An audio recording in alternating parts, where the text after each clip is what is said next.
بسم اللہ الرحمن الرحیم۔ رب ذوالجلال کے بابرکت نام سے شروع کرتا ہوں جو دلوں کے راز خوب جانتا ہے۔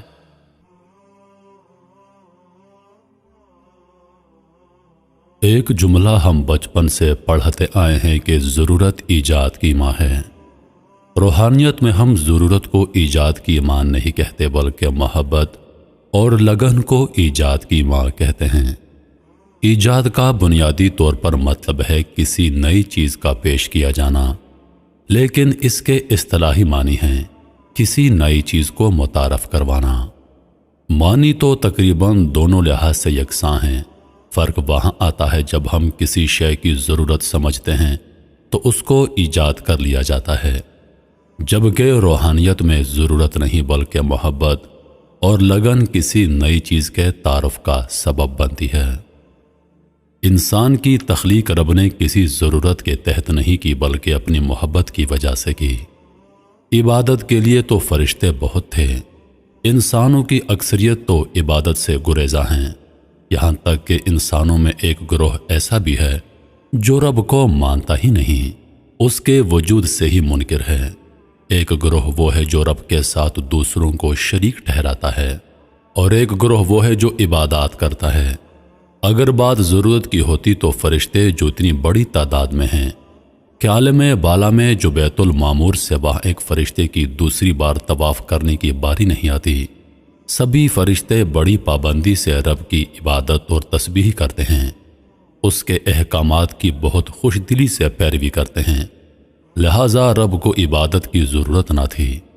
رب نے تو انسان کو محبت سے پیدا کیا، اسی لیے تو اسے زمین پر اپنا خلیفہ بنایا۔ انسان کو خلیفہ اس کی خوبیوں کے باعث نہیں بنایا۔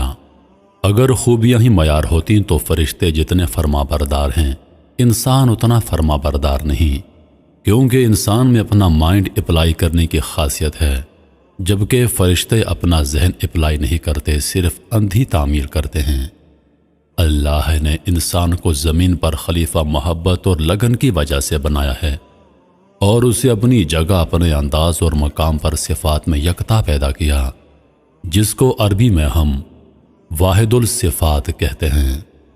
چونکہ رب نے انسان کو اپنا خلیفہ قرار دینا تھا، اس لیے ہر انسان اپنے استحقاق کے اعتبار سے اپنی صفات میں یکتا ہے۔ رب نے خود فرمایا کہ میں نے اسے بہترین میزان، بہترین انداز اور توازن میں پیدا کیا۔ احسنی تقویم کا لفظ انسان کے لیے استعمال ہوا۔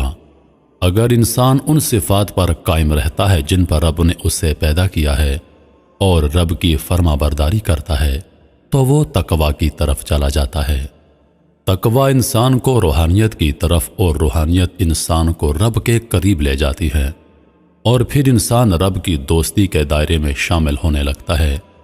یہی وہ مقام ہے جہاں انسان کشف کے ذریعے کائنات کے اسرار کی سیر کرنے لگتا ہے، اور اس کائنات کے اسرار و رموز پر اس کی نگاہ جانے لگتی ہے، لیکن اسی قدر جس قدر رب چاہتا ہے، اور اسی مقام سے پھر اسے امر حاصل ہوتا ہے۔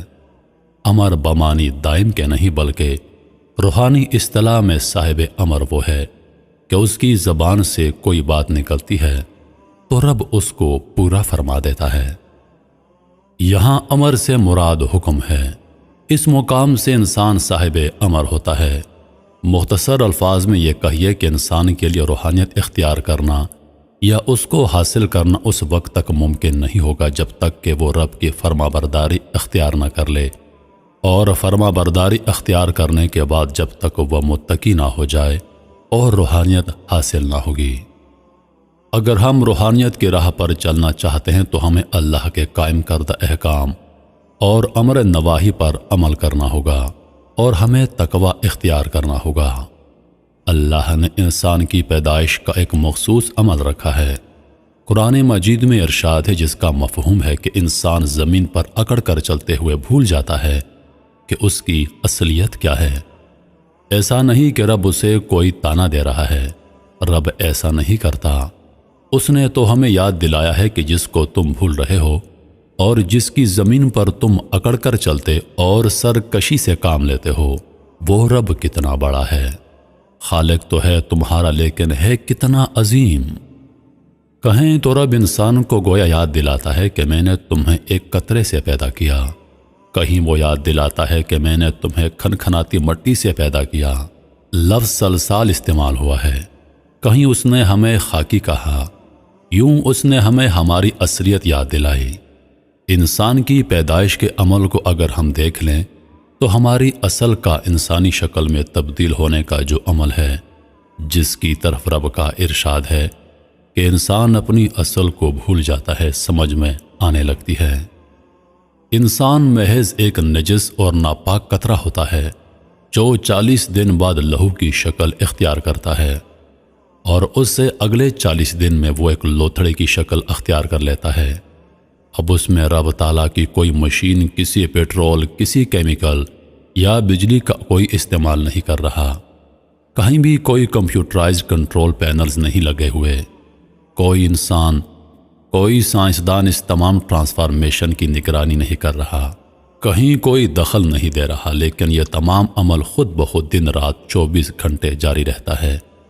اس سے اگلے 40 دن میں وہ لوتھڑا گوشت کے ایک ٹکڑے کی شکل اختیار کر جاتا ہے، اور اس کے بعد از خود جسم کے مختلف اعضاء وجود میں آنے لگتے ہیں، حتیٰ کہ وہ ایک بت کی شکل اختیار کر جاتا ہے۔ یہی وہ مرحلہ ہے جہاں بنیادی چیزیں لکھنے پر مامور فرشتہ اس کے ماتھے پر چند چیزیں لکھ دیتا ہے کہ وہ کس قدر فرمانبردار یا پھر نافرمان اور سرکش ہوگا، رزق کی مقدار کتنی ہوگی، کہاں سے آئے گا، کس قسم کا ہوگا، اور اس کی عمر کتنی ہوگی۔ جب یہ 4 چیزیں بچے کے ماتھے پر لکھ دی جاتی ہیں تو اس کے بعد اس میں رب تعالیٰ حرکت پیدا کر دیتا ہے، اور آخر میں جب اس کا دنیا میں آنے کا وقت آتا ہے تو اس مرحلے پر اس کی روح اس کے جسم میں داخل کر دی جاتی ہے۔ اور یہ کہ یہ سارا تخلیقی عمل جس سے وہ گزر رہا ہوتا ہے، نہ وہ بچہ خود اس سے واقف ہو پاتا ہے، نہ اس کی ماں، یوں یہ بھید قائم رہتا ہے۔ یہ جو انسان کی ٹرانسفارمیشن ہے، وہ قطرہ جو انسان کی ریڑھ کی ہڈی سے نکلا، وہ قطرہ دراصل ناپاک اور نجس ہے۔ اس قطرے نے کیا شکل اختیار کی؟ اگر انسان اسی پر غور کرے کہ میری ٹرانسفارمیشن کہاں سے ہوئی اور کیسے ہوئی، تو اس کی اکڑ، اس کی سرکشی اور اس کی میں ختم ہو جائے گی۔ فقیر میں جو عاجزی ہم دیکھتے ہیں، وہ عاجزی اس لیے ہے کیونکہ وہ اپنی حقیقت پر نظر رکھتا ہے کہ میں کچھ بھی نہیں ہوں سوائے ایک نجس قطرہ کے۔ میری اصل حقیقت وہ ہے، اور جس کی اصل حقیقت وہ ہے، وہ اپنے اندر میں کہاں آنے دے گا؟ چونکہ فقیر اپنی اصل حقیقت پر نظر رکھتا ہے، اس وجہ سے اس میں عاجزی پیدا ہوتی ہے۔ دوسرا، جب کوئی فقیر کو برا بھلا کہتا ہے تو توجہ دلائے جانے پر کہ فلاں شخص نے تمہیں برا کہا، فقیر کا جواب ہوتا ہے کہ نہیں بھائی، اور بہت اچھا ہے کہ اس نے میرا لحاظ کیا، مجھے بس اتنا ہی برا کہا، میں تو در حقیقت اس سے بھی زیادہ برا ہوں۔ یوں اس کے دل میں دوسروں کے لیے گلا شکوہ پیدا نہیں ہوتا۔ جب دل میں کسی کے خلاف شکوہ و شکایت نہیں ہے تو غصہ، کینہ اور عداوت پیدا نہیں ہوگی۔ یوں فقیر اپنے آپ کو سب سے حقیر سمجھتا ہوا اس عاجزی میں رب کے قریب تر چلا جاتا ہے۔ ہم کہتے ہیں کہ رب اپنی ذات میں یکتا ہے، سارے خزانے اسی کے ہیں، اس جیسا دوسرا کوئی نہیں ہے۔ نہیں، اس کے پاس ایک چیز کی کمی ہے، ایک چیز اس کے پاس نہیں ہے، اور وہ ہے عاجزی۔ اس میں عاجزی نہیں ہے۔ تکبر اور فخر اسی کو سزاوار ہے، کیونکہ وہ اس لائق ہے کہ اپنی ذات پر فخر اور تکبر کر سکے۔ انسان پر لازم ہے کہ عاجز ہونا، کیونکہ اس کی اصلیت ناپاک قطرے کی طرح ہے۔ اس لیے عاجز شخص دنیا اور آخرت میں پھل پاتا ہے۔ فقیر آخرت میں رب کے لیے جو تحفہ لے کر جائے گا، وہ تحفہ ہے عاجزی، کیونکہ یہی وہ چیز ہے جو رب کے پاس نہیں ہے، اور کسی کو تحفے میں عموماً وہی چیز دی جاتی ہے جو اس کے پاس نہ ہو۔ اگر ہم رب کے پاس کوئی تحفہ لے کر جانا چاہتے ہیں، وہ یہی عاجزی ہے، کیونکہ رب اتنا بڑا ہے کہ اس کے پاس عجز ہو ہی نہیں سکتا، وہ عاجز ہو ہی نہیں سکتا۔ تو میرے محترم عزیز دوستو، اپنے اندر عاجزی پیدا کیجئے، یقین کیجئے آپ اللہ کے قریب تر ہو جائیں گے، آپ روحانیت کی منزلوں پر چلے جائیں گے، کیونکہ اللہ پاک کو عجزی پسند ہے۔